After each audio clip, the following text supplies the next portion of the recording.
Welcome to Comics League Live. I'm Jared, and today we begin our series, Snyder Sundays. Now, over the course of the next few weeks, we're going to be talking about Snyder's DC movies, or really, and once we talk through the first three parts of the pentalogy, we'll talk about the general Snyderverse. So, basically, Sunday's live stream is going to be just talking about all Snyder stuff.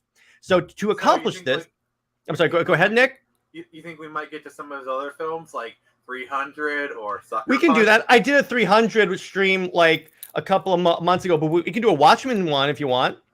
That counts. It's a DC.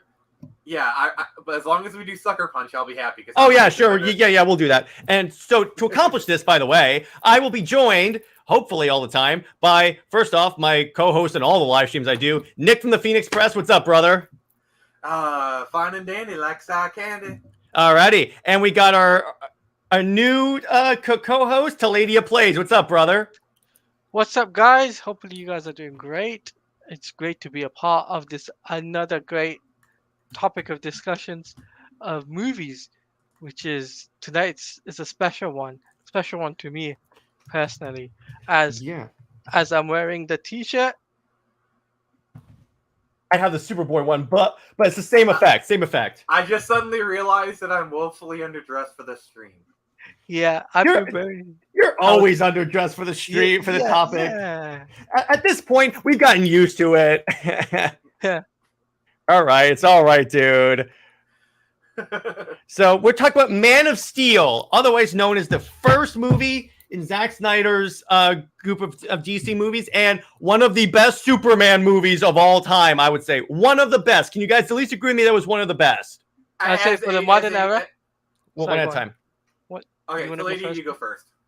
I was going to say, it was one of the best movies of the modern era. Mm-hmm. Since, let's say, Christopher Reeve's portrayal in 1978. So all right, Nick, how about you? I agree 100% with the lady. Yeah. I'm a Christopher Reeves fanboy. He will always be my Superman. But for the modern era, and especially for what we have now, Henry Cavill is it. Like, Christopher Reeve will always be that Superman in my heart, but Henry Cavill is Superman. Exactly. Henry Cavill was the first Superman that I really got into. First off, I saw him in a movie. Actually, before apologies, I saw him in a movie before he was Superman, so I was a little familiar with who he was. But as far as him being Superman, I was like, you know what, I could see this. Plus, Cavill is a freaking nerd. Yes. So, Nick, do you know the story about how he missed the phone call that he got Superman, right? Oh, you mean the thing that I won't shut up about when I talk about Henry Cavill? Like, I have watched that late night clip. I could actually tell it word for word. Because Go ahead. So, Henry Cavill, when he was doing a dungeon in World of Warcraft, which for those who don't know is an MMO multiplayer online game for nerds, and he saw Zack Snyder, and I guess he was kind of probably in the middle of like a boss fight or something. I imagine he's probably like a tanker DPS. Superman is not a healer. Exactly. He's a bruiser. Yeah. I like to think he probably. I saw the Warcraft movie, by the way, which is actually surprisingly not bad. Not that bad. I was about to say that. It's not that bad. So he saw his number pop up, and he missed it just in time. He just barely missed it, and then he went to go to the phone, called him back, and he got the role. And this is my headcanon, where he got back, put back on his headset, and he's like, "Hey, where were you, Henry?" And he just said, "Sorry, guys, I'm Superman now." Yeah, he's like he just told his guild, because they probably knew he was waiting for this, just imagine you're in a guild with Henry Cavill, who is an actor, and he's auditioning for Superman, and you're raiding with him and probably talking about it. All of a sudden, oh, sorry, Zack Snyder called, you gotta go. And then 5 minutes, 10 minutes pass, they're like, so it's I'm Superman now. Yeah, imagine that. You're all of a sudden playing video games with Superman, essentially. Yeah. It's the same reason why, Duncan Jones, the guy who directed the World of Warcraft movie, is the son of David Bowie. So Mhm. like imagine you're like the son of David Bowie. You're playing and all of a sudden someone starts makes a Bowie reference. Yeah. You know, and it just. Which, And- by the way, David Bowie actually did get to see an early cut of Warcraft before he died, so that makes me happy. Yeah, happy about that. So, first thing I'm gonna clear up: Zack Snyder did not write Man of Steel. He did not. That's one of the big like misconceptions about Man of Steel, because a lot of people blame him for some of the questionable story decisions, which I think is a Tornado scene. Yeah, the tornado scene. We'll talk about that. I have my own small issues with the tornado scene, so I have words, lots of them. Yeah, so we'll get to that. So I guess let's start off at the very beginning. The movie starts off on Krypton, and what I liked about this version of Krypton compared to like previous versions that we got in like the first Christopher Reeves movie, this one felt more alien because they zoom in on like alien creatures. You see all the Kryptonian spacecraft. Yeah, the production design is like off the charts. Whoever designed that deserved a raise. Yeah, exactly. It was so, it really immersed you in the world of Krypton through speed. It does a really great job at world building because a lot of this stuff comes into play throughout the rest of the movie. So we get the idea that like Krypton is the core is going to explode. No one believes Jor-El, and then General Zod attacks. And what's cool, I love where Jor-El like walks out of the building, and you see this big battle going on around him, and I'm like, oh my gosh, Zack Snyder needs to direct Star Wars. This is a small nitpick about the whole Krypton sequence. It does tend to go. I feel like the pace is a little bit too quick. Like scenes kind of happen like really. It's kind of like jarring. Like before you even kind of emotionally do one scene, like bam, something blows up. It just kind of seems to go a little bit quick. But like that's honestly a very small nitpick. It's not really even a complaint or critique. It's just small. Well, they kind of had to go through it fast, I think, because this isn't a Krypton movie. Yeah, that's why it's a small nitpick, because I understand why they did it. Yeah, so Taladia, what do you think about the beginning of Man of Steel? So when I watched it, I watched it in the cinemas. I was blown away by how alien what's it called, buildings and alien tech was there, and also alien the culture. The culture was very alien type of thing. And funny fact, obviously this wasn't done by Zack Snyder, but it was actually Chris Terrio and Charles Roven who actually did the production and screenwriting for the film, which if you didn't know, Charles Roven did the not Man of Steel, did the Dark Knight trilogy.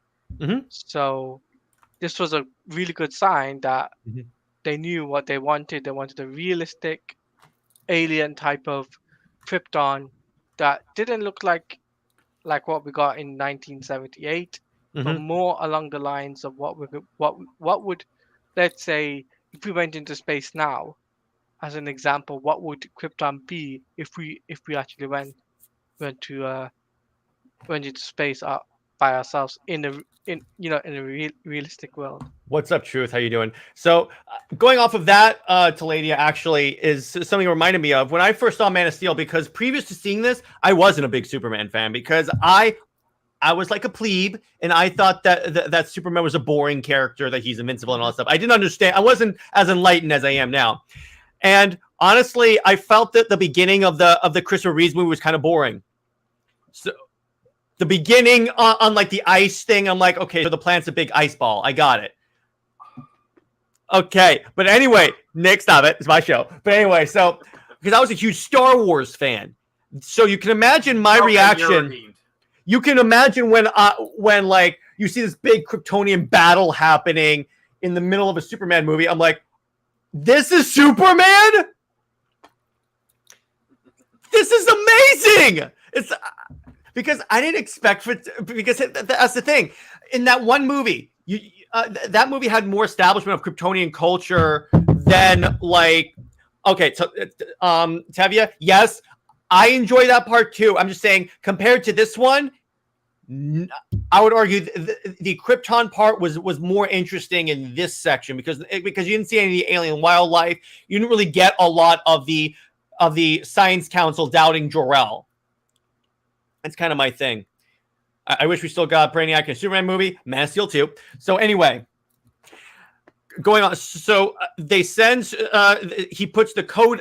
Jor-El puts the codex, which is like the genetic information of Kryptonians, in Superman, in baby Kal-El, and sends him into space. At the same time, unfortunately, Zod kills Jor-El, which was like one of the most. Which was interesting because when I was watching the movie, it looked a lot like Zod did that, not necessarily intentionally, but more like in a blind rage. Because remember, Jor-El had just sent Clark away, so he was like, like he essentially didn't know what he was doing. And by the way, Tevye, he's basically directing a Star Wars movie. It's called Rebel Moon, which I'm so excited for. So anyway, so guys, that's no moon. Yeah, that's a space station. It's too big to be it's too small to be a space. It's too big to be a space station, I think. Yeah, okay. Thank you, Taladia. So anyway. No, it's not a space station. It's a Death Star. Yeah, exactly. Somehow Palpatine returned. Sorry, I had to put that in there. But anyway. Don't you conflate good Star with a bad Star. Okay, I'll give you that. Okay, I'll give you that. So then we see then actually what's kind of funny is we see is that the coup fails. Zod is arrested and he gets like, I'm going to call it cryogenically frozen because that's basically... They get into dick ships. Yeah, they go... Come on! There's no other way to put it, so I'm not even going to fault you on that one, Nick. They look like dicks. I'm sorry. It was funny. They have like the head. Like, yeah. It's kind of funny. It's funny. And I'm not even mad. I'm just pointing it out. Yeah, and even Zack was like, "Oh yeah, they do look like that." Like he didn't notice it at first. He knew what he was doing. I'm sorry, but like. And then what they showed, and then they're sent to the Phantom Zone. I assume it's the Phantom Zone. I'm going off of that. Well, they did say because they use a Phantom Drive. Exactly. There you go. So at the same, and then we see the planet is like blowing up and getting like destroyed. You see a fire rising out of the ground. Then and then Laura basically says, "Make a better world, Cal." And then we get the whole thing of like Superman flying through space and landing at Smallville. Now here's where it gets really interesting. As soon as the ship hits, it cuts immediately to the boat part. I did not see that coming. You did not see that coming? Yeah, if this were your show, I'm sure you would drop that. Oh, I would have definitely. So, what do you guys think? Because I thought it was pretty interesting to start them to like. Essentially, what they were doing is showing Clark's childhood in flashbacks instead of showing it immediately after he lands. Lady, you have a point? Yeah, I was gonna say that to kick this off was just that with them skipping from baby Kal-El straight into his, adulthood was a smart move. Yeah, because I think we had 10 seasons worth of Smallville. Yeah, we had 10 seasons. And also, this was 2013. Smallville went off the air only years prior. Mm-hmm. Like it went off the air like 2010, 2011. Smallville came off air in 2011, but prior to that in 2012, we was filming for Man of Steel. But them skipping that, let's say, 10-year period between, or 20-year period, I should say, between baby Kal-El to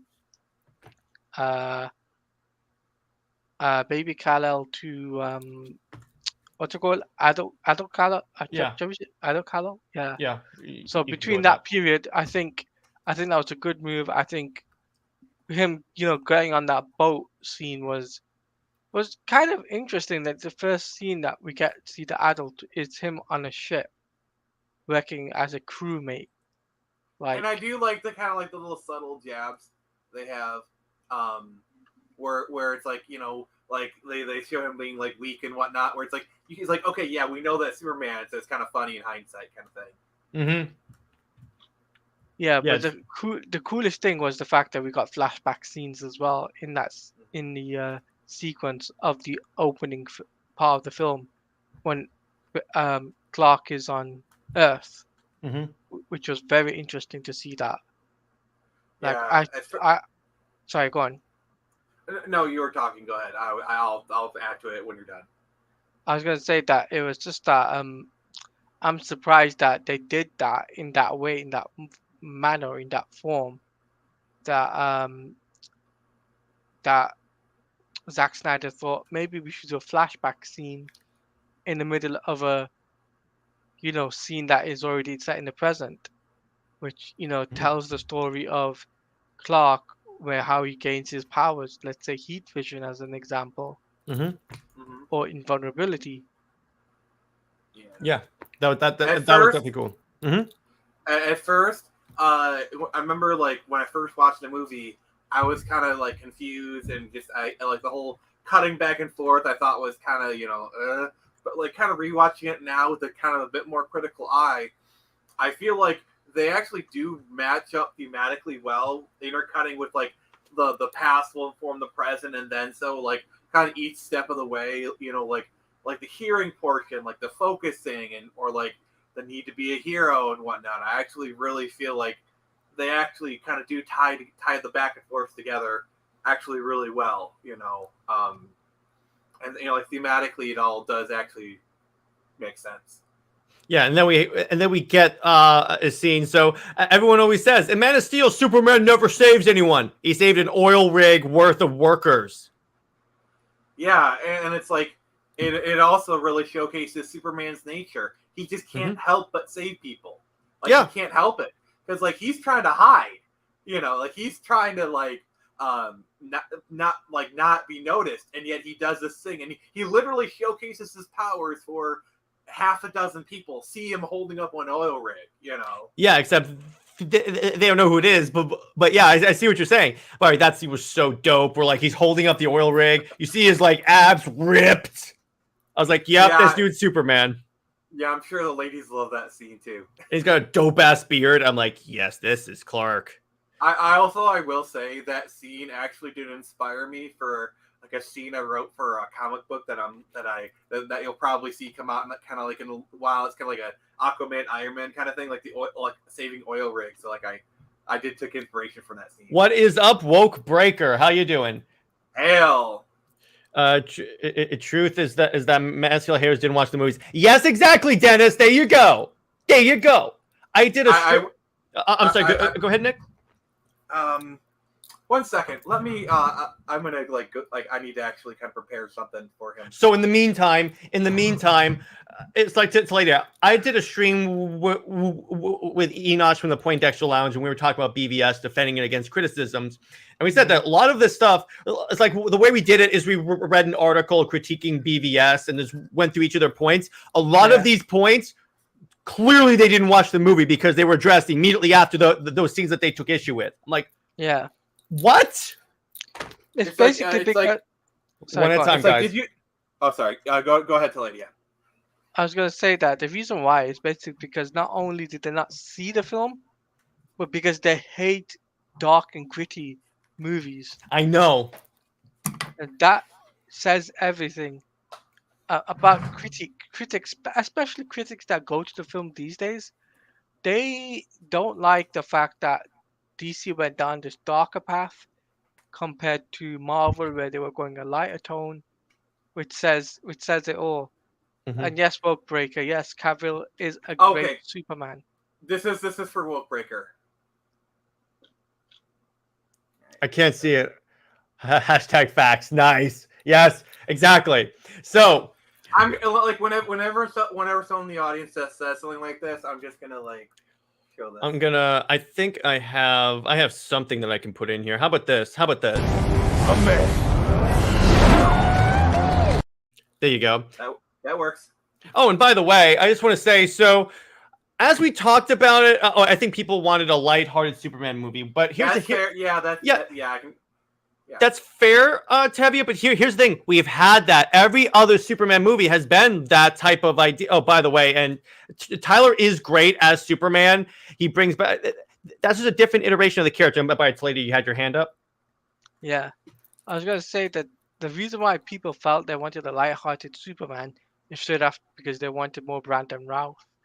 and I think they felt like Brandon Routh didn't get the shot that he deserved. Hmm. Yeah. I think that's down to the studio, and they wanted something different. And you know, at the end of the day, the studio wanted Man of Steel with Henry Cavill, and it's a great movie, hands Hmm. down, start to finish. They had action after action after action. Like Because in that in other Superman films, there's not much action there. There's a lot of drama, but there's not action. Yeah. because There's a lot. the thing about like the Brandon Routh films is they're literally the Christopher Reeve films. They're literally a continuation of the Reeve films. So not just like story wise, but also tone. So it's like they're kind of it's literally that. So Which here's the thing. Don't get me wrong. It definitely has writing issues. It wasn't a bad movie. Yes, and we'll talk about that when we get through certain scenes. But yeah, Tornado scene. yeah. So anyway, see, and I get it that people wanted this, but here's the thing. These people have never obviously read a DC comic because they are very dark. Very dark. I mean, they literally killed Superman at one point. Particularly, wait a second, at the time that this was written, because remember, Cavill is actually, the Man of Steel Cavill is 100% comically accurate if you look at the fact that the New 52 was coming out at the time where you had a darker Superman that was learning how to be Superman. And yes, the new that's right. By the time Man of Steel had come out, the New 52 had been around for 2 years. So the New 52 totally existed when they were doing the movie, and plus this is a Superman movie. You don't think they had advanced copy the script to know where DC was going with the character? Yeah, You know what I'm saying? yeah. So the New 52 Superman definitely informed this movie, without a doubt. Yeah, so when people say it's to my Superman, and I'm like, yeah, but your Superman is probably not the one that was being adapted. So going on. Then we get some nice flashbacks to Clark's past. We see, for instance, the X-ray vision thing where his mom the movie moved way too fast between men. Well, here's why: because that was the studio's fault. They told him get to Justice League now. Well, as far as the movie's concerned, it does have a bit of a pacing issue because the front half when you're doing the back and forth.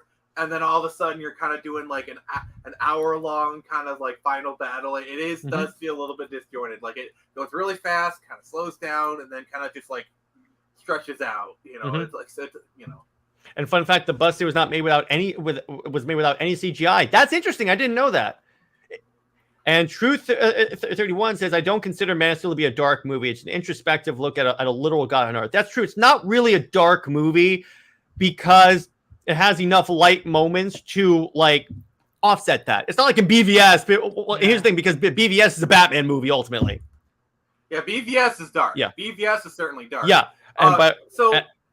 one thing I kind of wanted to kind of talk to you guys about, since we're kind of in that section. Yeah. One of the biggest controversies was the conversation Pa Kent had with Clark. I want to talk about that. The bus, and he said, do you think I should have saved the people? And he said, I don't know. And a lot of people have very negative reactions.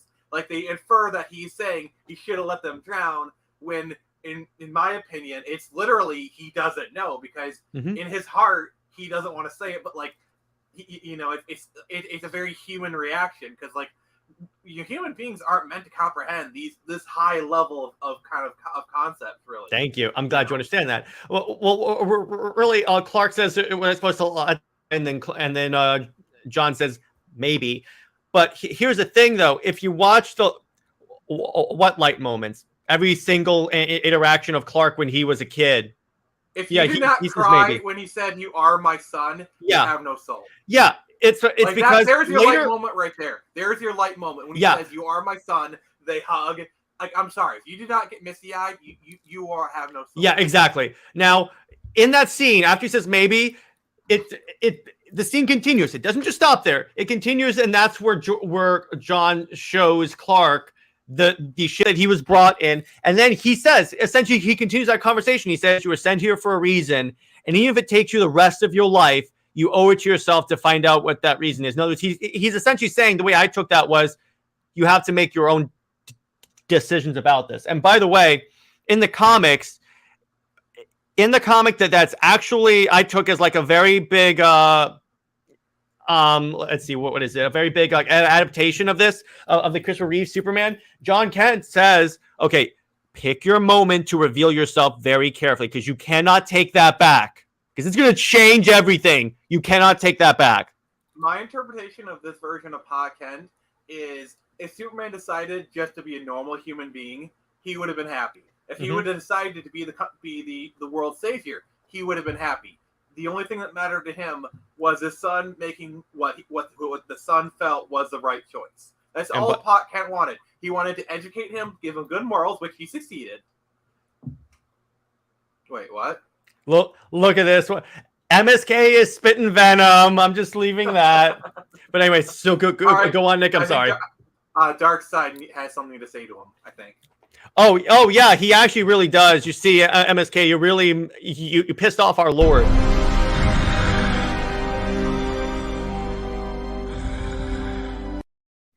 So and then in response to Hot Takes Tuesday, frick Mark Waid and frick everything he does. Mark Waid, wait a second. Mark Waid wrote one of the darkest storylines of all time, Kingdom Come. Wait a second. What the hell is he to talk about it? To be fair, Alex Ross wrote it. Mark Waid just filled in the dialogue. Well, yeah, but Mark Waid certainly takes credit for it. But here's the thing: also, this movie follows that same point. It has Mesa has dark moments. I'm not going to like say it's completely like but it starts gritty off. Is really the word I'd apply to Man. What? It's more gritty. It's gritty because here's the thing. Because Nolan, when he was advocating for Zack to come in and do Man of Steel, he actually told Warner Brothers he's going to do for Superman what I did for Batman. That like, do you realize how high praise that is? Because like there are lots of people who still view Dark Knight as the definitive interpretation of Batman. Yeah, like there's lots of people who still feel like those like. But Christian Bale is their Batman to hundreds of millions of people, if not billions of people.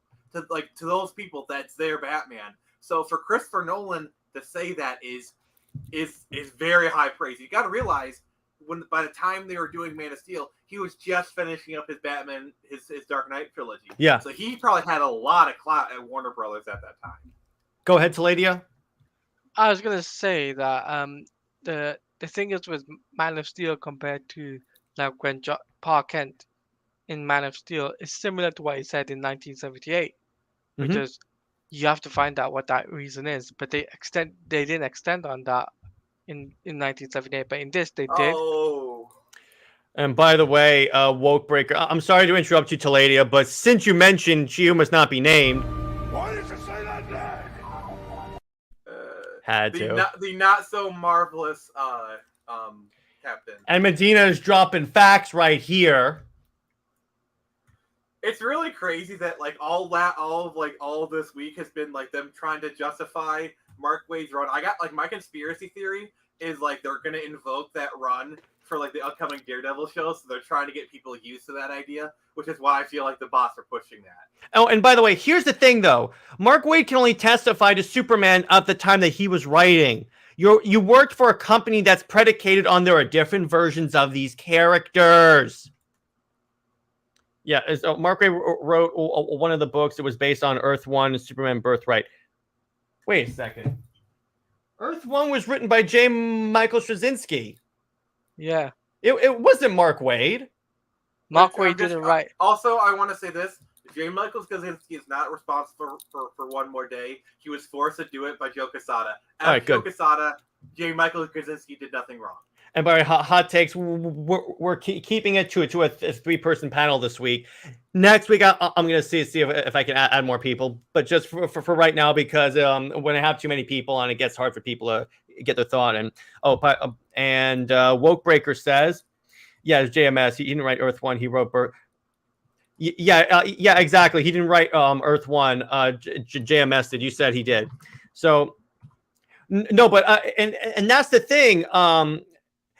And that's the thing, Nerd Man. Here's the thing. It doesn't matter if he wrote some of the best Superman stories of all time. Because here's the thing. He was writing a specific version of that character. And here's the thing. Here's the other point that I will add. sometimes you have to adapt these characters in certain. You can't adapt Superman 1-on-1 to the movies because guess what? No one's gonna see it because we'll see it, but the average movie-going audience today is different than the one it was in 1978. This one wants a little bit more realistic of what would happen if this dude actually existed. Just bring that in. Just wanted to bring that in. Like, that's the reason why Superman Returns failed as bad as it did. Yeah. That was because everyone keeps saying they want a lighthearted Superman movie. They want Christopher Reeve Superman, but updated.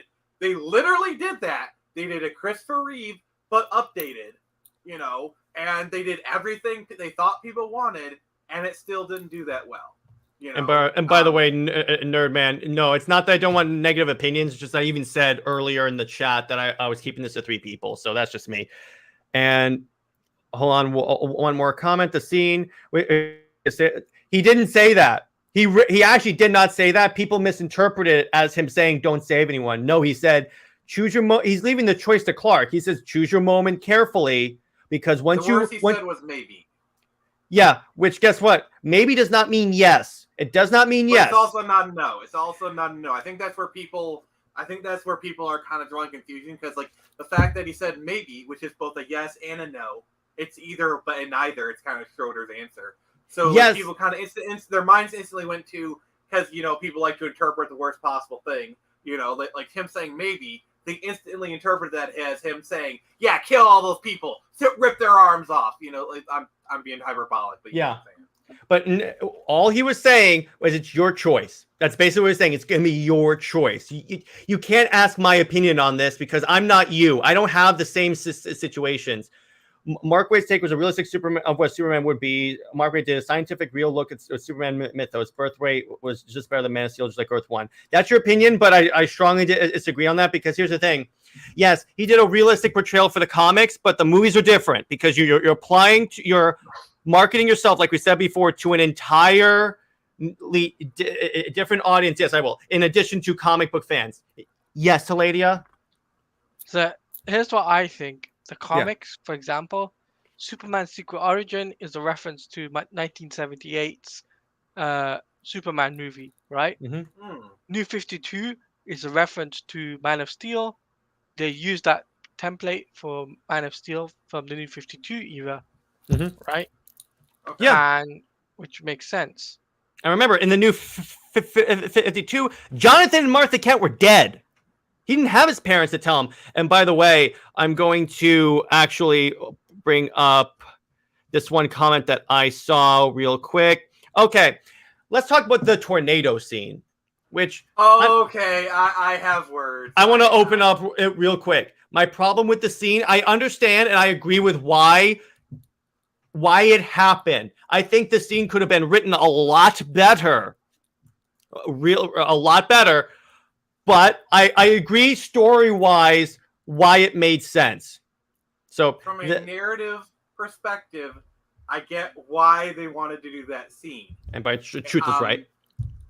But the thing is, that scene is so freaking stupid with how it plays out. Because here's the thing, like it's freaking like why couldn't Clark go save the dog and then just disappear into the tornado and then he would have been found later or he would have showed up and like. Like because people would have known he has powers if he went into the tornado and was fine. Well, there's enough vagueness to it. Like he could have made up some BS thing, like, "Oh, I got her under some debris," and like just wait some few days where his like wounds are healed up, and it's like there's enough vagueness to where he could probably skirt by. Like there's enough of it. You know what I'm saying? What I would have done is have it so like. He actually goes to save John Kent. Well, like he's walking to go help his father, and then the ground caves in between them, and then there's like a gap that he could only do it. He could only make if he like super jumped or something like that. And it would have been a little. They could have staged the scene a little better. Actually, Tavia actually kind of like mentioned something where it's like because the podcast and the heart attack thing. Like you want to talk about like the whole narrative thing is like the consequences of choice. What if like he has a heart attack while he's bringing someone back, and then he collapses, and Clark can't get to him in time because it's like so far away. but like, and that shows him, it's like Pa Kent made his choice and he died of a heart attack, and that's why he doesn't want to be a hero because he's worried about people dying. Like that would have actually made a lot more sense. And by the way, just saying no, like he just falls over and dies. And like you could say the mother holds him back, saying, "There's nothing you can do for him. We gotta go." Kind of thing. Yeah, exactly. Have him had a heart attack in the middle of the tornado, so that way, like Pop Kent made his choice, kind of thing. Yeah, I will say, although I do think it's more effective if it shows more self-control on Superman's part because he trusted his enough to trust that his father was basically saying, "Okay, this is not the time." That's what makes that scene in Zack Snyder's Justice League where he emerges in the black suit and John Kent goes, "Fly, son, it's time." That's when it all builds up to that one scene. I still feel like him holding up a hand saying no, it's so freaking stupid of a way to go about it. Like I would just basically take that, like this is my own personal interpretation, Okay, and by the way, here's an interesting comment. One more thing about Mark Waid. He made personal attacks to the host of Supergirl Radio for defending the positive portrayal of the military. Yeah, so I don't want to hear anything about Mark Waid. There you go. His name is officially banned. Whenever he comes up, I will play that Batman clip. How's that? And by the way, which unfortunately, the New 52 Superman got killed off before Man of Steel come out. That's why no one really knows this. Yeah, and there's... that's something that he could control, but Pa Kent wanted him to understand that your powers don't make you a hero, the decisions you make. That's actually a really good point. He's putting more... I just feel like it could have been handled a lot better. It could have been handled better. I'll give you that one. I have to get... I understand the narrative stuff, and I understand that. It's just I feel like the way they handled it and the execution... And by the way... I would have done something totally different, but came to the same conclusion. And I just want to emphasize one more point that I made in the beginning of the show. This was not written by Zack Snyder. People blame Snyder for this. This was David S. Goyer. So blame Goyer, not Snyder. Remember, David S. Goyer wrote and directed Blade Trinity, so that's the quality we're dealing with here. And Nerman says, look, I love Man of Steel, but you guys overwrote. There's serious problems with the movie beyond it being non-traditional Superman. The writing is bad. And directing is great, writing awful. Disagree on a lot of those points. There are some weak points in Man of Steel, but I still think it's a well done movie. Writing is average to subpar. Directing is excellent. I think we could all agree. The directing was excellent. The writing we can debate, but the directing was excellent. Which, by the way, Zack Snyder did not write this, so this is not Zack Snyder. Yeah, again, all he did was come in direct. And by Hot Take Tuesday, Zod's plan makes most sense. He wants to take over Earth and make Earth new Krypton. That's the plan. Yeah. Literally, his whole life's purpose is Krypton. He was bred to be a warrior, protect Krypton.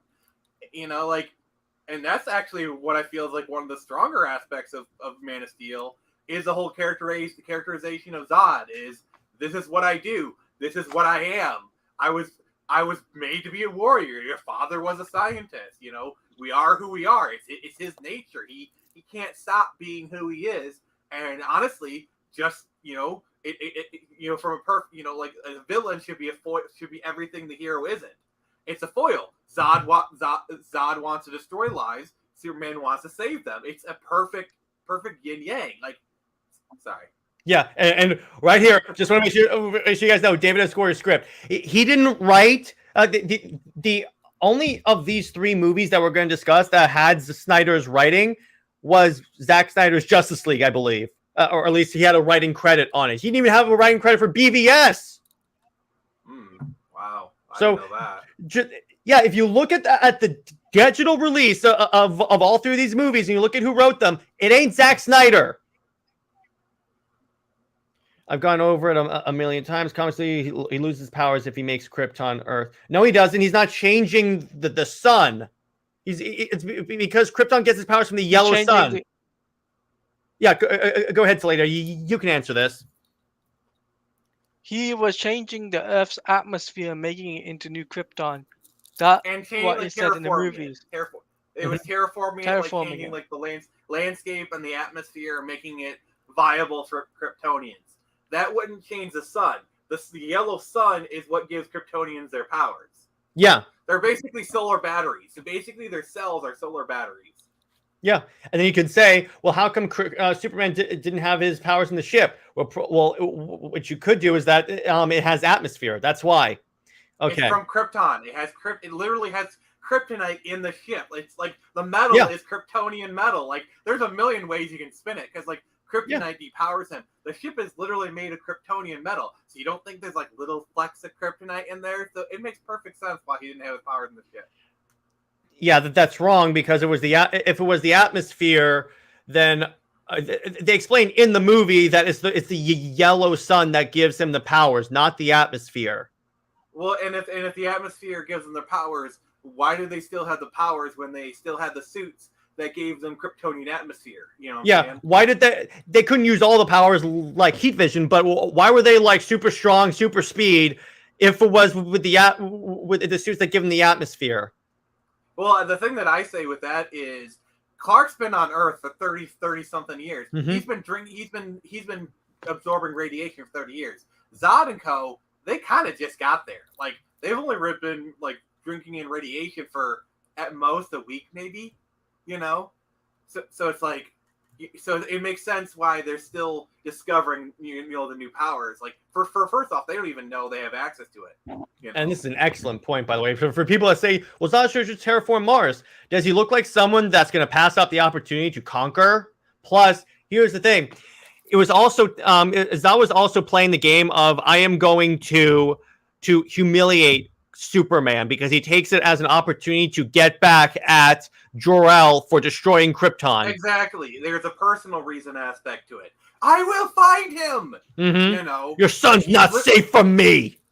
So literally by destroying the planet that Jor-El's son holds dear, he's getting back at Jor-El. It's fulfilling a promise. It's personal for him. Like, and further, he makes a fantastic point because who cares about power? Do you really think Zod cares about powers? He was the best warrior on Krypton where he didn't have powers. Exactly. So, if anything, he would rather Kryptonians don't have access to the powers because the powers even the playing field a little bit. Yeah, he wants to have all the power. Right, and as Zack says, it's basically like someone going to Mars. They would get sick. That's the second time being reintroduced to Kryptonian atmosphere. Yeah, they even said it when he's brought to the ship because remember he gets really sick, and then Lois Lane says help him. He goes, I can't. What's happening now has to run its course. He's never been on Krypton before. Well, he was on Krypton, but like only for a little, like maybe a few weeks. No, but as he was now, he didn't grow up on Krypton, is what I mean. Yeah, exactly. Like his body had gotten acclimatized.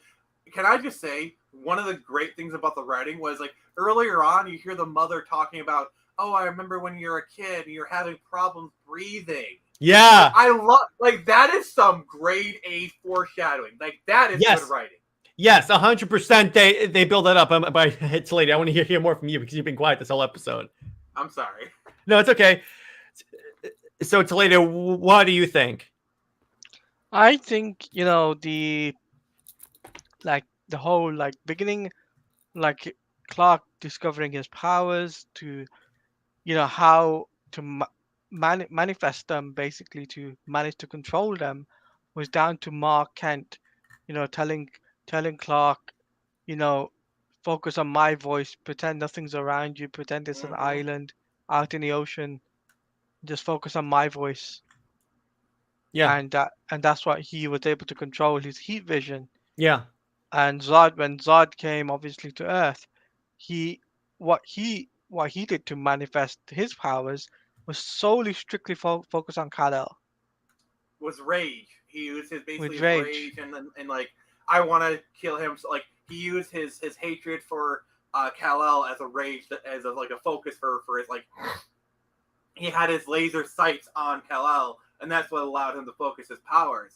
Because remember, without that, like I want to get Kal-El, he might not have been able to handle things. Even Clark says, "Hey, I learned because I was able to focus on what I want." And by Tevye, they explain this in a tie-in comic. The Kryptonian ship that Clark goes to in the Arctic, and that open crash, that was Supergirl in the comic. Yeah, It's a that's what I always thought. Yeah. Like I thought. Yeah. Also, I just want to like I kind of want to touch on this. Mhm. I really love the reference they kind of make. Like if you notice when they're going there, there's actually like a polar bear there. Yeah. That's actually a reference to the failed Superman Lives movie. Oh yeah. Because like for those who don't know, in the late '90s, Tim Burton was making a Superman movie, and the producer John Peoples, who produced like the Batman movies, he really wanted a scene where Superman fights a polar bear outside the Fortress of Solitude, and I'm pretty certain just having that polar bear there is kind of a reference to that, because like that it seems kind of out of place to focus on that, you know. Yeah. Oh, and by the way, and hot takes. Well, here's the thing, though. Yes, Zod was like a person prepared for war, but if you notice, Jor-El was like 100% like against that whole caste system on Krypton. So it's conceivable that he would have at least learned how to fight. Yeah, because that's kind of the thing that I was going to touch upon, like when that point you brought up, kind of build off of what you're saying, Comics League. He's a radical. He's a radical. Like he's like, yeah, I'm a scientist, but like I'm gonna do stuff I shouldn't have, which means making babies. You know, like having the natural birth was like hugely taboo. So it would make sense that he would learn martial arts to defend himself and like, you know, learn, you know, that kind of stuff. Like since he was so radical, he would actually look outside, look into other disciplines. So I feel like Jor-El learning martial arts does make a lot of sense. Yeah, Taladia. I was gonna say that the things with Man of Steel as well is the direction that they did with Lois Lane. Mhm. She's more invested in the story. Mhm. She wants to investigate even further, and she wants to find out who the mystery man is. Which she ends up doing. She's going through Clark's past Mhm. to basically find out who he is. Yeah, I mean, the Mhm. fact that, like, she's a reporter and that's her classic trade, that just kind of naturally kind of helps build a story around her. Like, it actually fits really well. And Also, she figures out who Clark is really easily. I mean, yeah, she's just a dang good reporter. So, what do you guys think about Lawrence Fishburne as Perry White? Honestly, Love it. I like He like nailed Perry it. White. And by the way, Truth 31 drops a really fantastic point. When people say this isn't Superman from the comics, what does that mean exactly? Superman's gone through multiple interpretations. And by the way, to answer that truth, actually, he is the one from the comics because New 52, baby!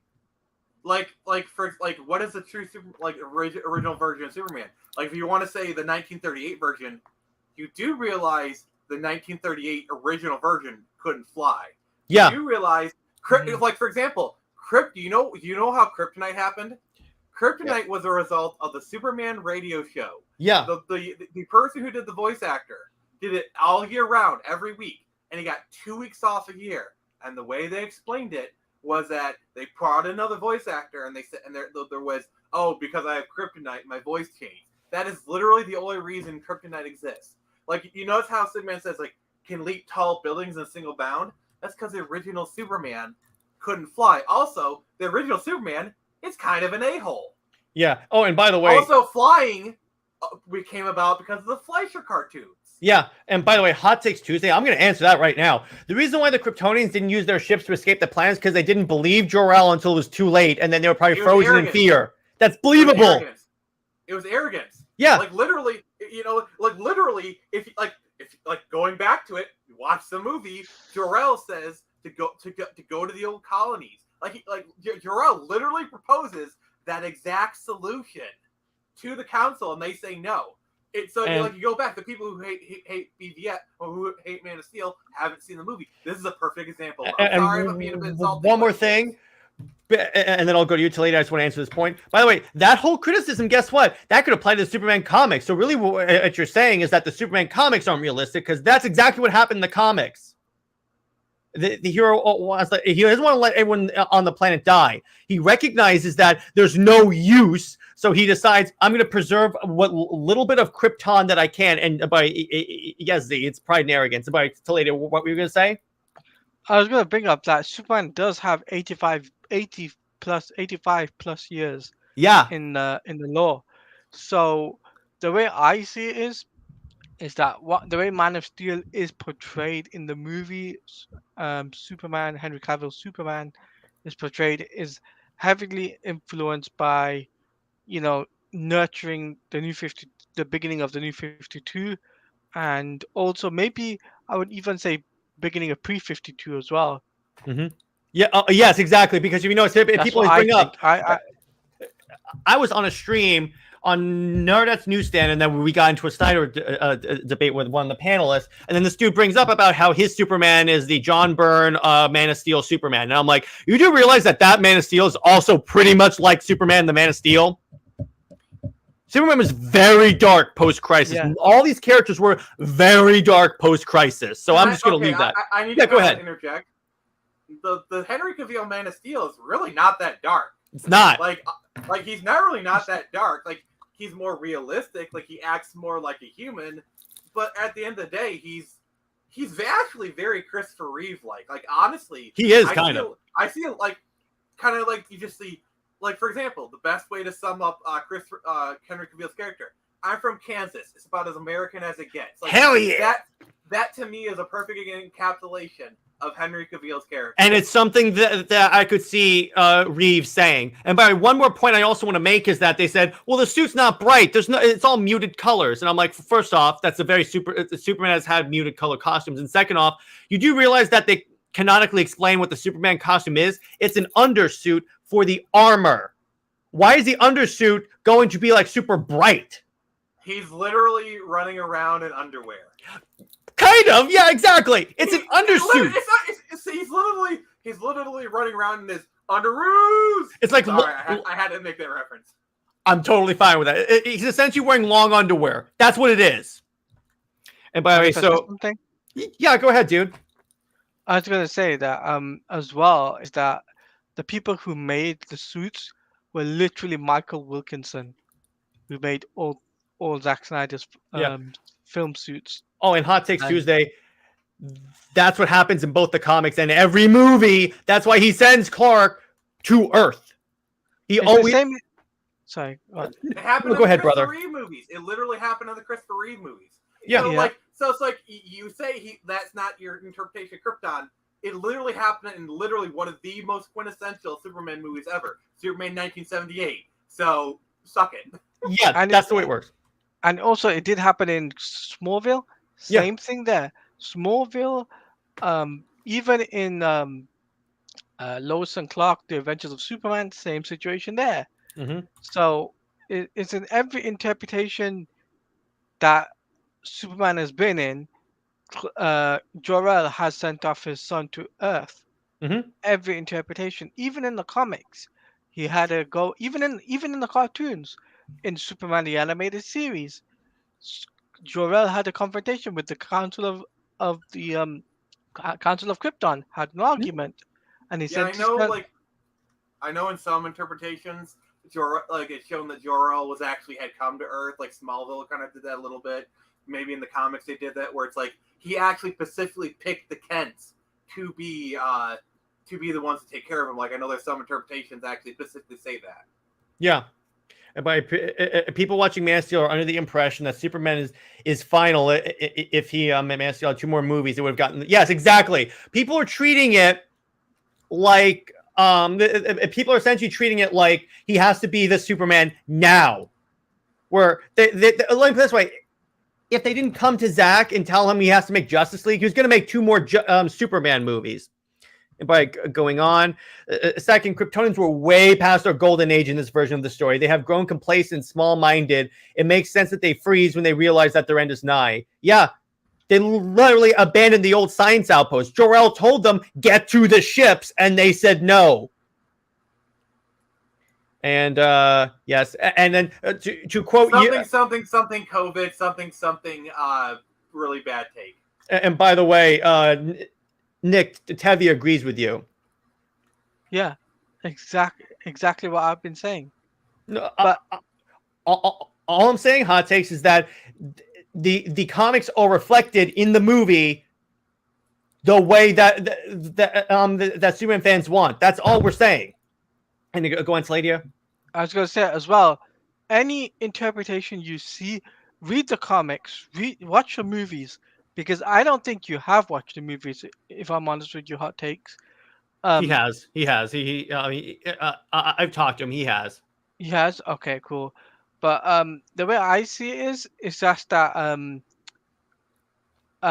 is just that I've seen it with other interpretations.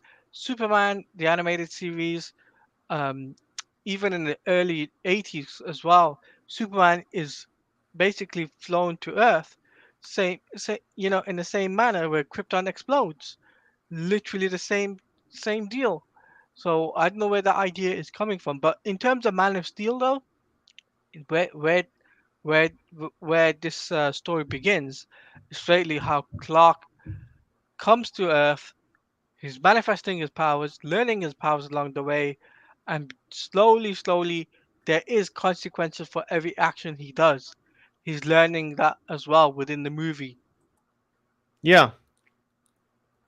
Yeah, I mean the movies just Mhm. asked a simple question: how would our society react to Superman? We got our It's like- queen. We got our queen. And by the way, Yes, Queen. before you go, Snyder all Queen. hail the Queen! All hail the Queen.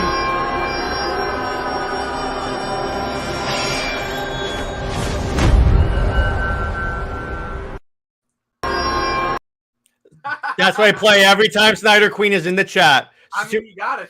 By the Superman animated series stops the council. Yes, thank you from knowing Krypton is going to explode. That's why they don't believe. But Brainiac is not in this universe yet. In this one, it's entirely Krypton's fault that the planet exploded. I believe they even say that they mined their own core. Yeah.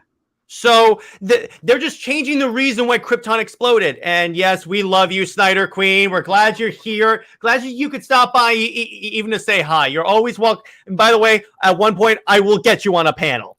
Just saying. Snyder Queen. Please come on next we week. need some royalty on this panel. Yeah, we could use a queen on this panel. We could use we could use a celebrity on this panel. Let me put it that way. And yes, it happened in Injustice 2 as well with Superman rocketing to Earth. Yeah.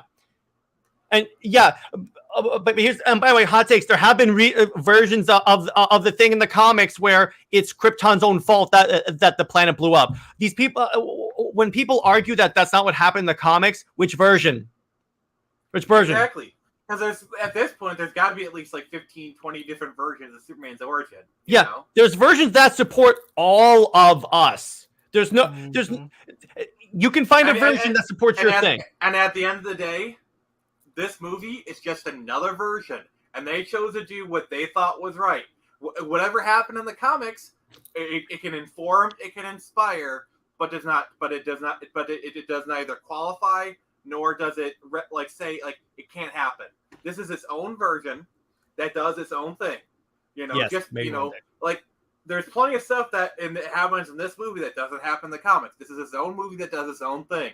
So as long as it doesn't disrespect the canon, which I feel like that isn't really the conversation we're having.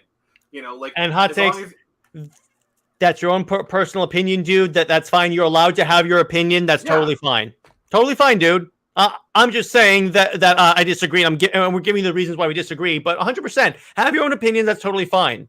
I mean, at the end of the day, this is our own personal feelings on the matter. We're all right and we're all wrong. I'm wrong. I'm also right. Hot takes. You're also wrong, but you're also right. So. And by the way, I will say this about hot takes. This is someone that really loves Superman. So this is a real fan. So that's why I'm taking his opinion more seriously. Just saying that. All right. Fair enough. Fair enough. So and then Tevia has. I'm sorry. Go ahead. I was just gonna kind of. I just want to kind of just basically finalize the board by saying if we can't reach an agreement, we can always just agree to disagree and say we're both right in whatever and just move on. I think that's probably the best way to end it. And by the way, Tevia mentioned he who must not be named. So. Why did you say that name? Yeah. That did sucks. That dude. Okay, and Dennis says, frankly, I think that the destruction of Krypton being an accident resulting in Krypton's incompetency in small minds fits the themes. Yes, because remember, as I said before, I love you, my brother. I'm happy you love this movie. I love you too, dude. And by the way, if you want to see a collab I did with Hot Takes, we talked about the Ray Fisher stuff a little while ago, and then we also spent like entire half an episode talking about how much we love Zack Snyder's Justice League. I know it's like to defend an unpopular movie. Yeah, so that's why I wanted to kind of end it on like an appeal to neutrality because I don't want people fighting. Yeah, exactly. Zod and Superman. Go ahead, Taladia. So I was gonna say, towards the end of Man of Steel, though, The fight scenes were so incredible. Oh yes. Oh my Let's talk God. about that I think- real quick. And by the I way, think we should one talk- more thing. I'm sorry. Go ahead, Celia, and then I want to address this comment. I was gonna say that like I think we should talk about the ending of the movie more over than We anything will. like middle and beginning, because I think the ending has a very crucial moment that definitely defines Clark for who he is going forward. Mhm. And I truly believe that the way things are going with with Henry Cavill's Superman, where what he wants is like, oh, I have to save these people, and he does in his own way. We have agreement. We have agreement. Okay, there's And there's one thing. Dennis says, frankly, I think the destruction of Krypton being an accident results of their incompetence is fits the themes of the movie. Because remember, when Superman first shows up in the last battle in Metropolis, Zod goes, if you destroy this ship, you destroy Krypton. And then Superman says, Krypton had its chance. And he says, no, they had their chance. They're done. That's Superman choosing that I'm going to be the hero of Earth. Go ahead, Nick. Pride before fall. Yeah, exactly. So there you go. And then Dennis also says one of the extras that Clark surrenders to in the military was actually baby Superman. I didn't know that. Oh, okay. Real quick before we go on, I just got remembered of like one of my favorite Henry Cavill stories. Yeah. So he's on like a late show, and he's talking about how like his nephew was in school. Okay, you guys probably know the story, but like his nephew was saying like, "Oh, my uncle's Superman," and the teacher's like, "Don't tell lies now." And like he calls the mother. It's like, "Oh, he told a lie today. He said that his uncle was Superman." The parents were like, actually, yeah, that's true." And then I knew that story. That's great. Oh, it gets even better. Henry Cavill actually walked his cousin to school, his like nephew to school. Like, Yes. Can you imagine that kid being like, "I got walked to school by Superman"? Like, you can just imagine how cool he was after that. Yeah. Oh, by the way, so yes, we're talking about that. The cool thing about the fight in Smallville is that it's Clark fighting people that not only can hurt him because they have powers, but it's also people trained for war. Those are warriors, Mm-hmm. Like, Plus- Clark does have a bit of an advantage because he's drunk in more radiation, kind of has a bit more experience with powers, but these are trained warriors. They know how to fight. Go ahead, Taladia. Plus, as well, in the Battle of Smallville, there was military people that were shooting at Superman, and basically all Kryptonians, until Clark saves one of the military people, which definitely changes his perspective. The military people changes their perspective of Clark, aka Superman, in that battle. Yeah. This man is not our enemy. Yeah. Like, I actually really like that subplot where he has to like learn to trust him and whatnot. And also, can I say, like, this is a bit of a spoiler alert, but like the revelation that like that military guy is actually Martian Manhunter. If you actually watch those scenes with that, It changes the context, right? Like, it actually makes it entirely different because like also that guy, he's Guardian. Like the other guy for Stabler from like they call him Guardian. He's like they. I'm sorry, but this stuff is deliberate. He is Guardian. He is the character of Guardian from the comics. No, but yeah, I do agree with you. When you see that scene, it's like when the general is talking to Clark through that two-way mirror, and I'm like, oh, now that I know who you actually are, this changes everything. So Yeah. Also, going back, also the fact that canonically, Martians can't read Kryptonian minds. really, I didn't know that. Yes. So like the fact that well they already knew he was alien at that point, but like the fact he couldn't read his mind probably frustrated him. Yeah, exactly. So and Tevye says, what about the other Kryptonians, like the female Kryptonian? They're in the Phantom Zone. Yeah, he had like there was at least 5 or 6 of them on the ship. Like, Yeah, they the C-130 transport plane crashes into the world engine, and then it gets transported to another planet, to the Phantom Zone. Yeah, exactly. Yeah. So like I think Fiora and like I'm just gonna call them Ursa and Nan. I'm sorry. That's fine. So like Ursa and Nan, I don't think they ever actually died. I think they just went back to the Phantom Zone, so they could come back. Yeah, and that's actually a good idea, Dennis. Yeah, Taladia? I was gonna say it wasn't Ursula. It was actually Fiora. Yeah, Feora. Yeah, it's just easier to Yeah. say Ursa because like Ursa was Zod's right hand person, and Furiosa is kind of like the equivalent of it. So Mm-hmm. And by the way, Martian Manhunter's A is also Star Sapphire. Yes. As soon as I saw as soon as I saw Ferris, I was like, "Oh wait, whoa!" also, I gotta say Retcon. the line where she says, "I don't know, sir. He's kind of hot." My immediate reaction was, "Yes, we all think that." And by the way, still okay. I'm gonna say this one thing is that Zack did not write the movie. That's all I'm gonna say on that. If anything, it's David S. Goyer's. If you don't like the writing, fine. That's David S. Goyer's problem, not Zack Snyder. Remember, David S. Goyer wrote Blade Trinity. Remember that. You know, That's keep all you have to that know. in your head. He That's wrote all you have to Blade know. Trinity. That's all you have to know. It's not Zack Snyder's weakest work because he didn't write the movie. Also, David S. Goyer wrote and directed Blade Trinity. So Yeah. Blade Trinity is completely his vision. So just keep that in mind. Yeah. So now let's get to the end of the movie. To the part where the Superman versus Zod. Yeah, Nick. All right. So I got some words because like one of the common complaints of Man of Steel is like the destruction of the city, and Avengers is oftentimes what? It's not Clark's fault, but okay, go on. I mean, I'm agreeing. Ultimately, I agree with you, but I'm going to justify why I agree with you. So yeah, go ahead. So I'm agreeing with you. There's not going to be an argument between us. Mm-hmm. And oftentimes they bring it up where compare it to Avengers, and I honestly think it's a little bit of BS because Zod, honest, it was a 1v1 versus Avengers was a team effort, and also the Avengers had the luxury of coordination. And like they could actually coordinate their attacks and contain it. Superman, also, mind you, this is Superman's first really big fight, and he's barely holding on. Yeah, you know, and Zod is just attacking him. You know, like could Superman fly out and try and get Zod to chase him? He tried to. That could happen.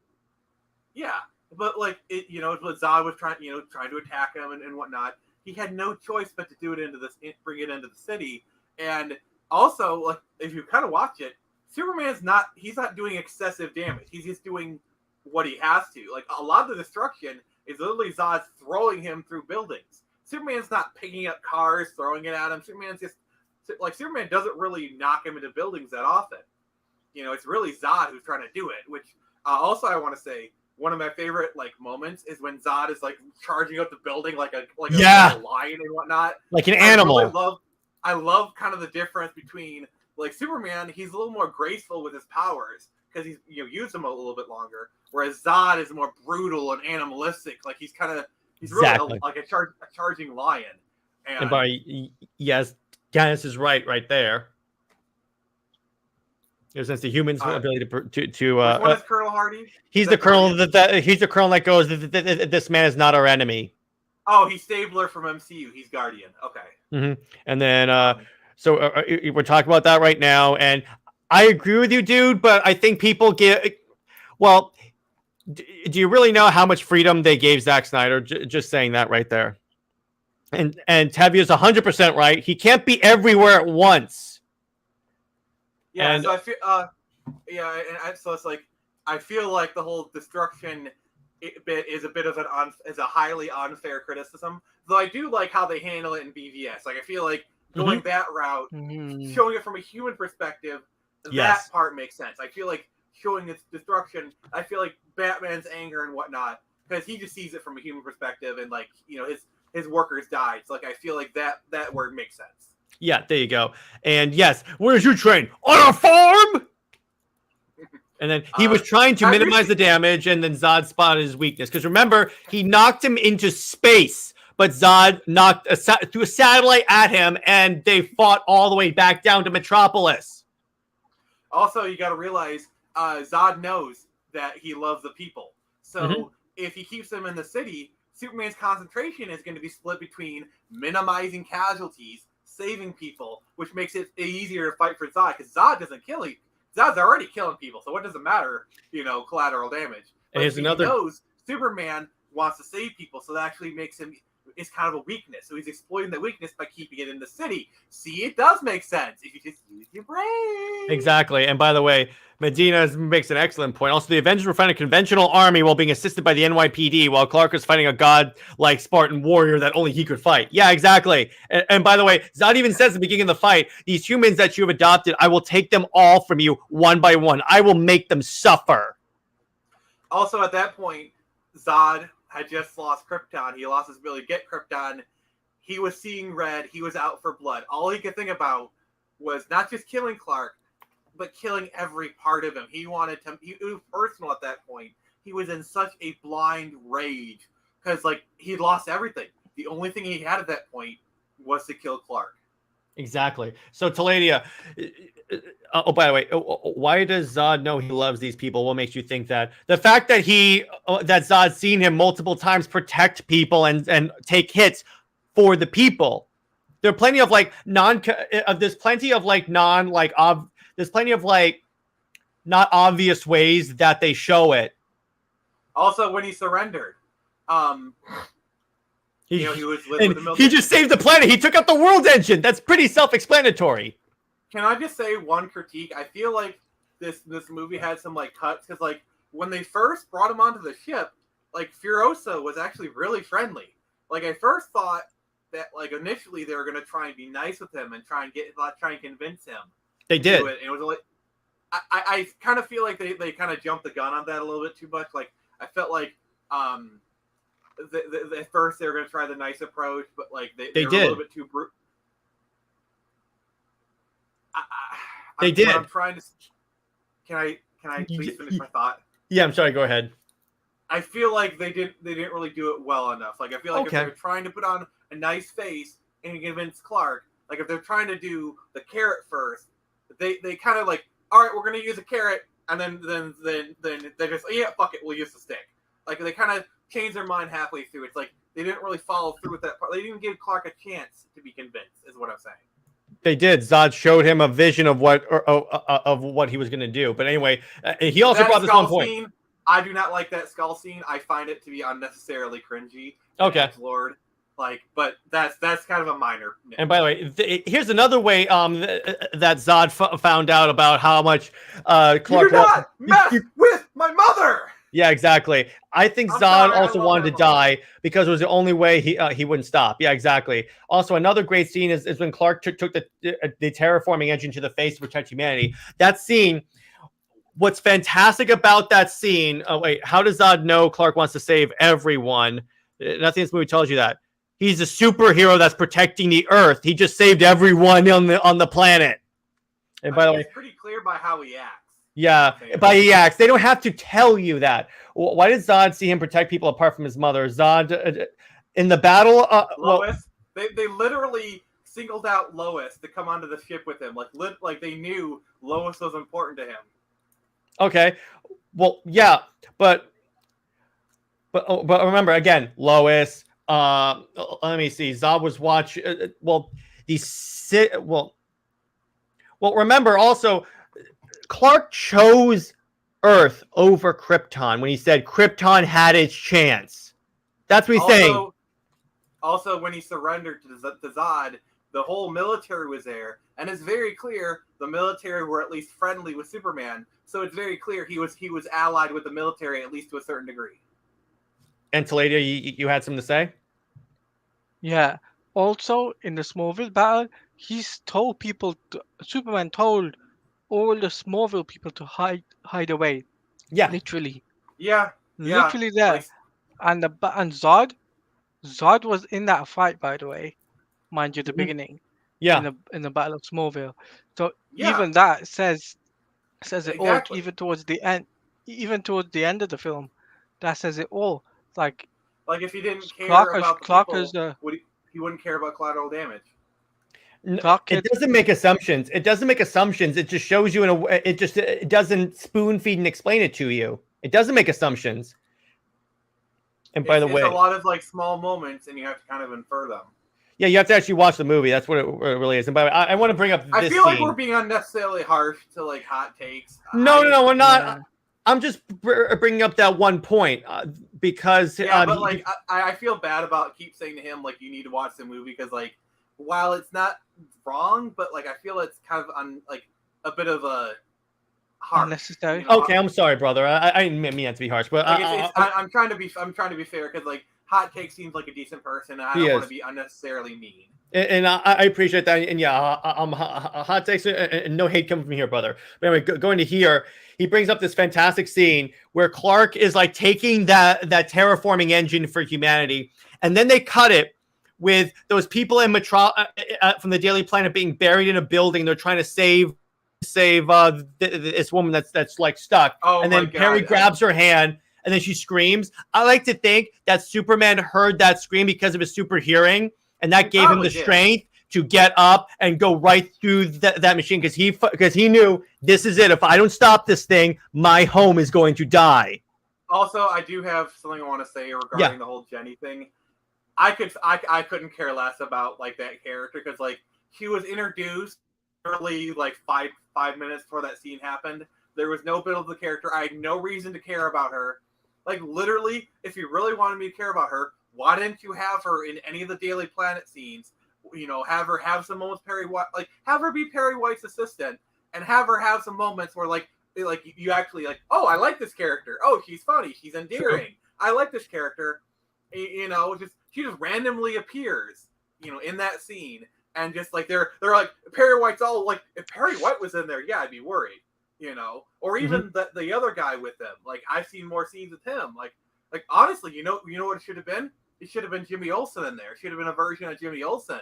Yeah. You know, I mean, they did do like they kind of ruined Jimmy. Like, okay, I know this isn't the movie, but BVS really ruined Jimmy Olsen in that intro. Like, I'm sorry, they really murdered that character, and I'm actually kind of mad. We'll talk about that more with BVS, but like, you know, that's a different thing.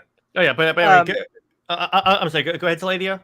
I was going to say as well, like, you know, coming back to what Truth is saying in the chat, is like Superman literally tells Zod in the nightmare scene where that he can't go along with Zod's plan to kill humanity, which is true, and that literally says everything. That says it all. That his loyalty, where his loyalty lies. And also, I like what Zickwid says. What, this? Yeah. He's prone to make mistakes. He's making him a better hero and understand the consequences of his actions and the lives he ruined. Man of Steel shows the raw Superman. That's true. And at the end of the movie, everything is flowers and puppies. That's every superhero movie. I mean, not every, and like, is it really a happy ending? Like, it's more of a, honestly, I say it's more of a hopeful ending. Like, it's more of a, hey, this happened, but you know, this happened. It sucks, but we're gonna move forward. It's kind of like a post 9/11 ending. You know, like, you got to realize, 2013, 9/11 happened like a little over 10 years prior. So like 9/11 was kind of still on people's minds at that time. Which, by the way, that scene actually did get compared to 9/11 when it happened. So yeah. You know, oh, and by the way, Tevia, Superman has killed General Zod in literally every iteration of Superman. Yeah. Every iteration of Superman, whether that's movies, animation, comics, yeah, he's killed him. So there's no, like, it's not like that's out of character. Go ahead, Nick. I kind of want to go on like a little tangent regarding this movie. What are your guys' thoughts on the Jesus symbolism?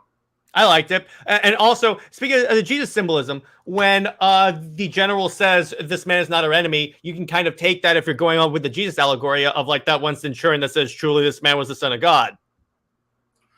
I do feel like it got a bit heavy-handed. Like the church scene, I love that. Like I love how like there's a scene where Jesus, like where he goes out like that. That's very much. That's a little much. I'll give you that.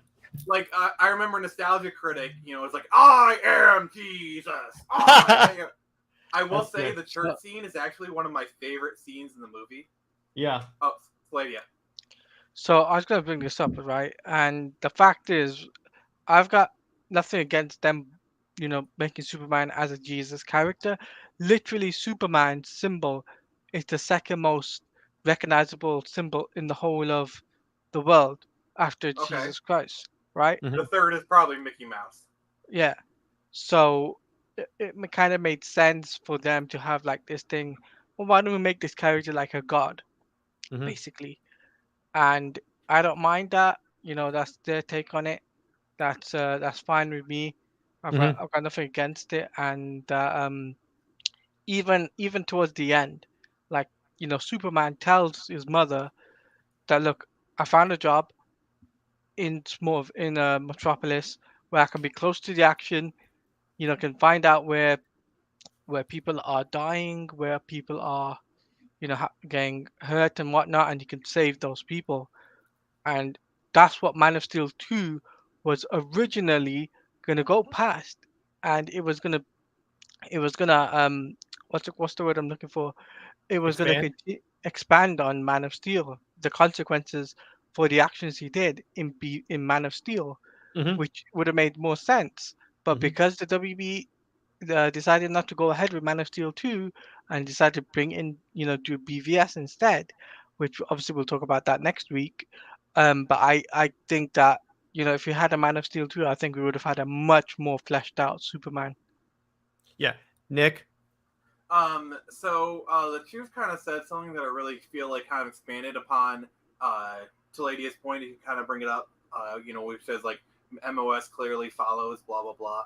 Like where this movie isn't about Superman. It's about Clark. This is a Clark Kent movie. Yeah. This is about Clark. The story is told not from Superman's perspective, but from Clark Kent's perspective. And I think viewing it kind of with that lens really informs the movie a lot. And by the way, him snapping Zod's neck, that was so. I think Terry's objecting to the way he killed Superman, but here's the thing. First off, it's a realistic version of Superman, and that was the fastest way that he could. Because here's the thing: he spent like 10 minutes punching this dude. There was no other way to kill this dude fast because someone was about to get killed. So he's like, and he begged with him, "Don't make me do this, please." It's literally Superman had no choice. Mhm. Zod said, "I will never stop." Because Mhm. okay, let's pretend here. Let's say he's got him in the headlock. He angles him up, and then boom. Let's say he stops him in that moment from doing it. Zod's just gonna keep on pummeling him. Like literally, the only way to stop him is to kill him. And shoot back that up. and it's like, I mean, literally, they literally put him in the perfect position to snap his neck first and foremost. Mhm. It wasn't a good choice, but it was the best choice. That's how I would put it. Yeah, and by the way, Nerdman, it's not the action that's distracting me. I brought up. We barely talked about the action, if anything, in this entire episode. And I brought up my problems with the movie. Like Mhm. I classify this as like an 8 out of 10 movie. Mhm. Like it's good. Yeah. It's got some problems. Like the Jesus allegory, the blatant product placement, which we haven't really talked about, but there are some story issues, the freaking tornado scene, Mhm. the kind of disjointedness with like the cutbacks. It does have problems. It is not a perfect movie, but I think it is a good movie. Go ahead, Saladia. It's sorry. I'm So sorry, go ahead. no, I was gonna say, what would be our final thoughts then? Because we're coming up to the hour and a half mark Yeah. right now. What would be our final thoughts of the film? Because I really would love to hear. I'm just gonna air all these Better. comments. Deserves better. It deserves better. It's criminally underrated. Mm-hmm. Okay. I was all for Man still continuing. Yeah, exactly. And Nerdman says BVS's only problem was that it was too intellectual movie for the common comic book movie watcher. That's true. It was too smart for everyone else. And then I think did he literally just make a Rick and Morty point? I guess so. But you gotta have a really high IQ to enjoy this movie. Yeah, and then he says, I think Zack Snyder's Justice struck the balance. Yeah, I'll give you that. I'm Clark's eyes. He's still a farm boy with powers, and he's humble enough to keep people, to keep up, to help people the faster life, and he's a god with unrestrained power. Yeah, that's true. He holds his value close. Yeah, exactly. The only thing that this movie ends with is Clark putting on the glasses, not the cape, firmly establishing that he acknowledges himself as a son of Earth.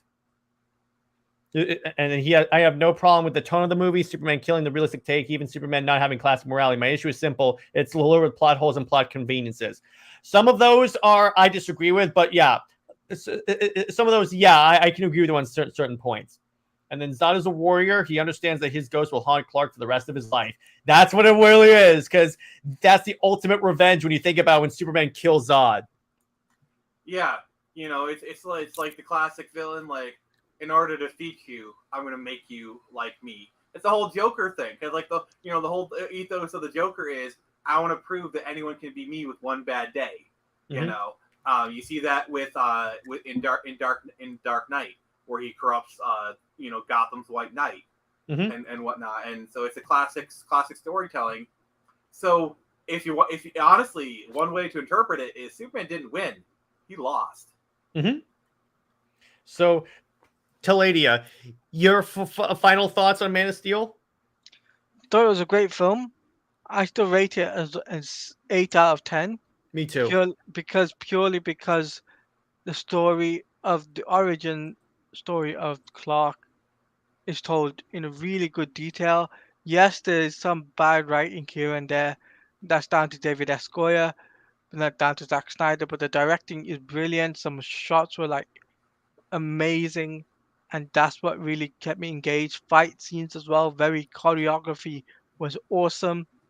So Okay, so, I I'm sorry, go ahead. I was going to say that I think Man of Steel, straight out of anything, is a solid 8 out of 10. I don't I personally disagree with the 5.5. I mean, that's his opinion, and I respect that it's his opinion, but I just feel like that to me feels a little bit kind of because I feel like Man of Steel gets a lot of criticism focused on it. Mm-hmm. For whatever reason, where there's plenty of films that are your average Marvel film. This film is better than your average Marvel film. Oh yeah, absolutely. Your average Marvel film is a 6 or a 7 at best.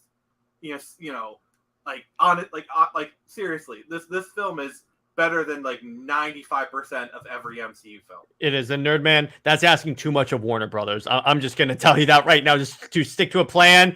They failed multiple times on that. I'm hopeful for this new regime. In Zaslav, I trust. Also, yeah, Taladia. Go ahead, Taladia.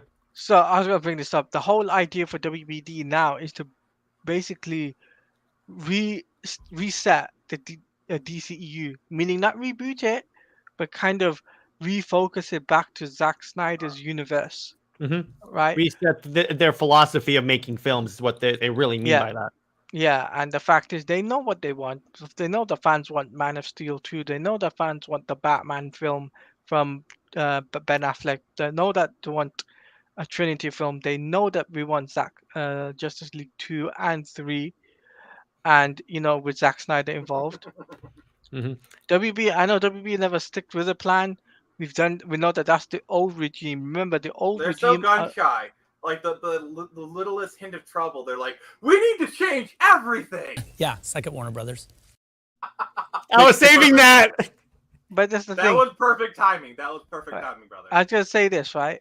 The way Zaslav has planned this out for the 10 years is to bring back all the actors back now. I think with all the old regime gone, I think Ray Fisher will come back. Obviously, I think Ezra Miller will be recast.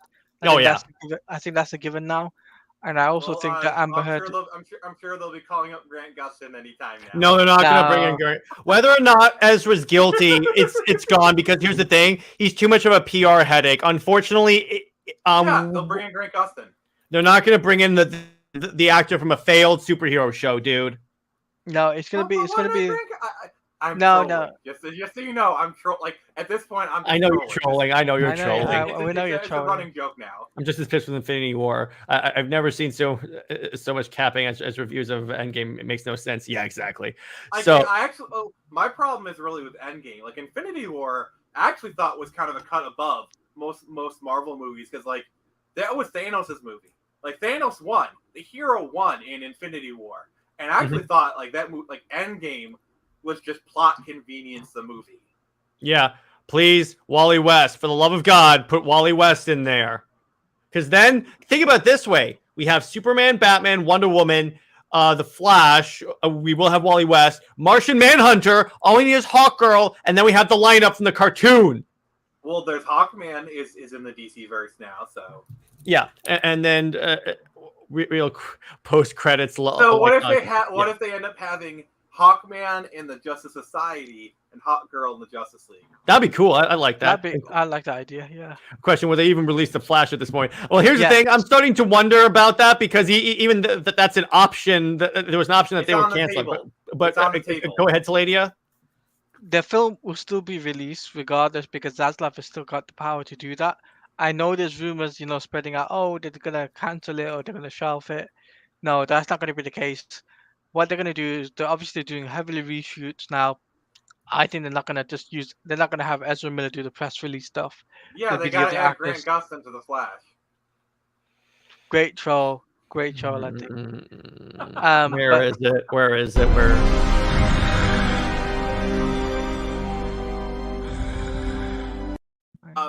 I love what Zygwood says about post-credit scene, like Sonic. But wait, Sonic and Tails in the Flash. Put them in the Flash. Oh, that'd be so good. Sonic becomes the Flash. You know what they could do? You know what they could do at the ending of the Flash film? Put Ben Affleck in it. Ben Affleck, obviously, at the ending, he does the whole quote scene. No, the whole idea of reuniting the Justice League starts there. And then Grant Gustin walks in. No. Thank you.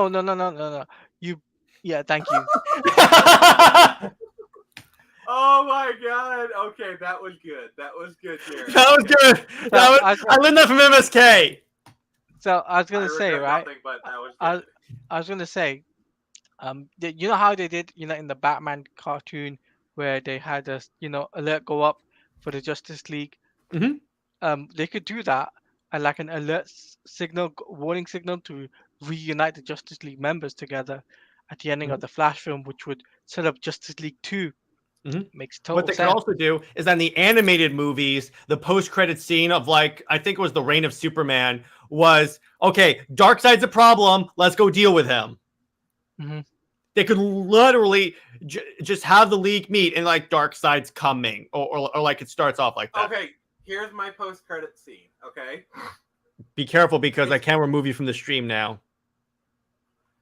There will be no Grant Gustin in this speculation. So good. I'm saving my own skin. So you had Ezra Miller throughout the whole movie, but it's like a post-credit scene, and you have the Hall of Justice, which they were building at the end of. They were building in both versions, and it's a fully finished building, and you have the entire Justice League there. It's like they're talking about Justice League. The Flash comes in, takes off his hood. And it's not Ezra Miller; it's the new actor. Yeah, that's what I think it could be, and I think the new actor will be. And it's not Grant Gustin. It's Dylan O'Brien. It's Dylan O'Brien. No, trust me. No, yeah. Do it. Okay, good. I was trying to do that from the back. And no, we're not going to get anything that was planned by the old regime is dead at this point. Just want to bring that up. No. So you're saying that Buffy the Vampire Slayer is not going to be joining the Justice League? So there won't be Infinite Crisis. They're going to do a Final Crisis film. That's my take on it. And by the way, the Final Countdown. The Final Countdown. That's a good one. And by the way, so I just got this sent to me. I have security camera footage of Zaslav as soon as he saw the plan for Warner Brothers.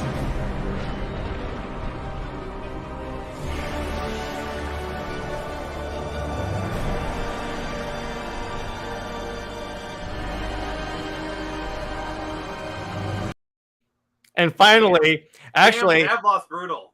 And actually, what's kind of interesting is, so Ben Affleck came back for Aquaman, but apparently I can see I'm actually getting live security camera footage of him showing up for the Flash.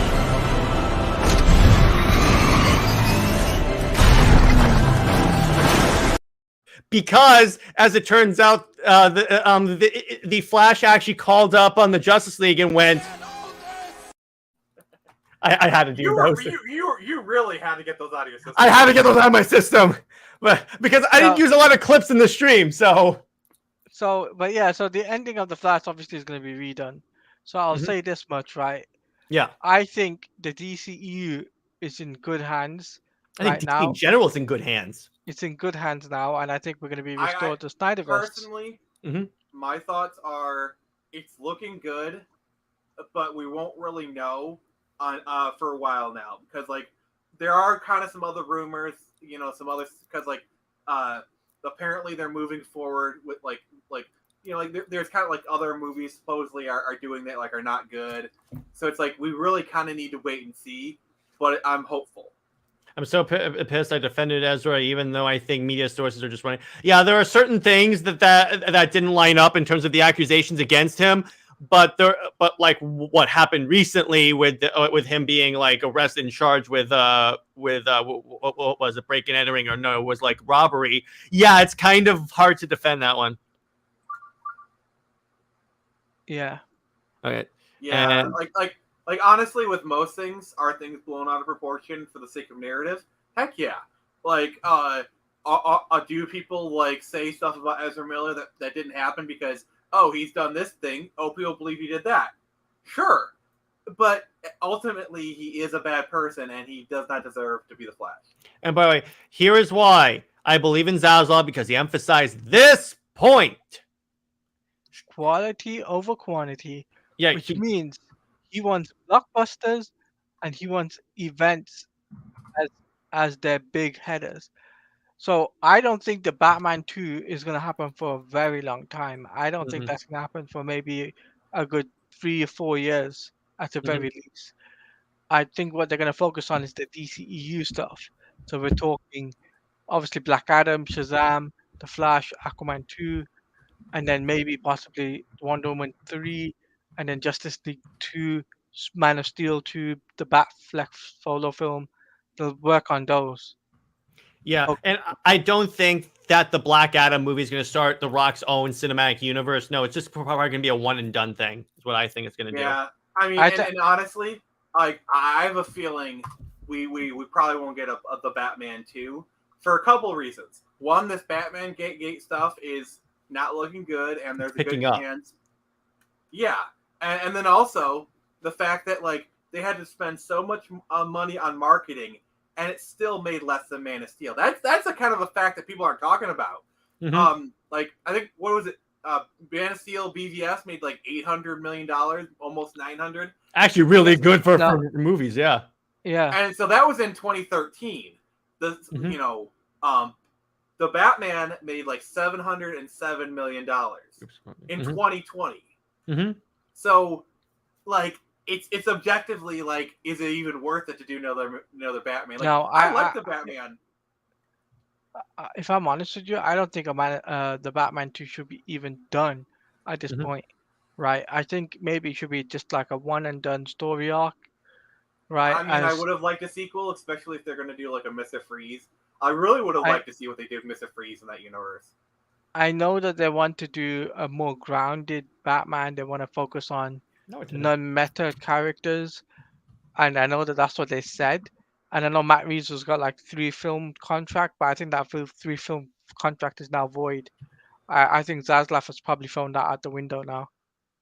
Okay, so I just kind of looked up the grosses, and so I was partially wrong. Yeah. So Man of Steel made $668 million. Yeah. The Batman made 770. Batman v Superman though made 872 million. Yeah. And that was the inferior version. So I was wrong, but I'm also partially right. So I'm going to take partial credit for that one. But I am acknowledging that what the truth, what was like either hot takes or the truth said that, that the Batman did more than Man of Steel. So I'll admit, I was wrong in that respect. Sorry. And Abraham, it doesn't matter. See, I think it was even part of like a part of Matt Reeves' contract that at least his 3 movies don't connect to anything. He didn't want a connected universe, so that's why they won't do that. They're not going to connect anything. It's a pocket universe, Abraham. Basically what they're doing is separating from the DCU, but I don't think it's going to carry on purely because even though it's made 700 million, 700 billion, whatever it is, right, Hmm. at the box office, they need blockbusters that can make 1 billion. That's what they need right now. They need Mhm. something like what Joker made, what Aquaman did, right? If they made those numbers for each individual film, they make millions. Hmm. Imagine how much BVS would have made if it was the Ultimate Edition. Hmm. Oh yeah. But BVS, as it stands, when it was released, still made $100 million more than the Batman. That is not insignificant. Yes, Is a and valid point. Wonder Woman did more than the Batman Yeah. for her first solo film. Yes, she did. Yeah, and think about that. How many Batman movies have we gotten? And one Wonder Woman movie, the very first Wonder Woman movie, outsold the Batman. Also, Aquaman, who has been a joke character for Mhm. decades, for Mhm. multiple decades, in his first movie, does $1 billion. Mhm. I say Jason Momoa has $1 billion abs, but that's beside the point. It's true, and he's right here. If they had put Joaquin Phoenix's Joker in the movie, maybe. I still think with that, if they bring in the Joker later, what they could also do is connect it to the Joker, because they could make it like in Three Jokers, where the Joker's a mantle, and that's how they can have like the older Joker, and then you can have this newer Joker. Please don't do that, because that opens the door for a black female lesbian Joker. Oh yeah, and then the Batman 2 will make $1 billion next time if they throw out the rest of the universe. You don't know that though. I mean, to be perfectly fair, maybe not. That's really the question we're asking here, because these films take a lot of money to market, and films are getting more expensive, and a lot of these companies, like we're heading into a recession. That's really the why everything is changing all suddenly in Hollywood, because we're in a recession. I don't care what Washington says. 2 bad quarters, we're in a recession, and we don't have as much money as we had 5 years ago to spend on these movies. These people are more risk averse now than they have ever been. So the question is, do you want to roll the dice on The Batman 2, or do you want to go with more of a sure thing, which is the Zack Snyder stuff, like do another Wonder Woman, another Aquaman? Because Fallen Kingdom is probably going to do good no matter what. Like, it's probably going to do at least $700 to $800 million, if not another $1 billion. And by the way, Abraham, but here's the thing. They want to go away from anything that's going to diverge from their shared universe. Zaslav's main focus is to have the shared universe. Everything has to be in the shared universe. That's why I'm sorry, go ahead, Saladia. He wants a cohesive universe more over than the pocket universe. Mm-hmm. Which I think that this is not enough goodwill towards Warner Bros. I'm pretty sure a bunch of Snyder fans boycotting all DC movies because they're not going to boycott it, dude. They'll still see the movie. People saying they are lying. Yeah, that's kind of a bad face characterization of Snyder fans, because so I think it's pretty safe to say that, like, I don't know about you, Taladia, but like me and you, Jared, we're pretty plugged into the Snyder fan base. Yeah, and like even the Snyder fan base, a lot of them like the Batman. Like a lot of them don't have a problem with a lot of it. And it's like. It's I could say the same thing about the Batman fans who hate anyone who will blast anyone on Twitter who bring up any legitimate criticisms of the Batman, or the anti-Snyderverse people. Like, oh my gosh, like literally people who hate anything related to Zack Snyder. Like, you want to have differing opinions, that's fine, but like I just won't support people saying, oh, you can't like X because why. If you like the Batman, if you like the Joker, hell, if you think Justice League is the greatest movie ever, I disagree with you, but you're allowed to have that opinion. And by the way, Abraham, they're not going to wait 10 years for another Batman movie. They're just going to do the Ben Affleck movie for Batman. Yeah. They're going to do Ben Affleck. Well, they're either going to do the Batman 2 or they're going to do Batfleck. It's going to be one of those two things. It's going to be Batfleck. So Tavia, just to answer your question, about the Blue Beetle movie first, and then I'll get on with the Superman stuff. The Blue Beetle movie is up in the air. That is, we don't know if that's going to be scrapped or if that's going to be saved. This is me speculating, but like based off of like the internet reaction to Blue Beetle, I think there's kind of a buzz for that movie. I think that might kind of help save it. But it's in a little bit more of a production. It's having production issues. So Yeah, Okay, VFX that does and change things. yeah. Mhm.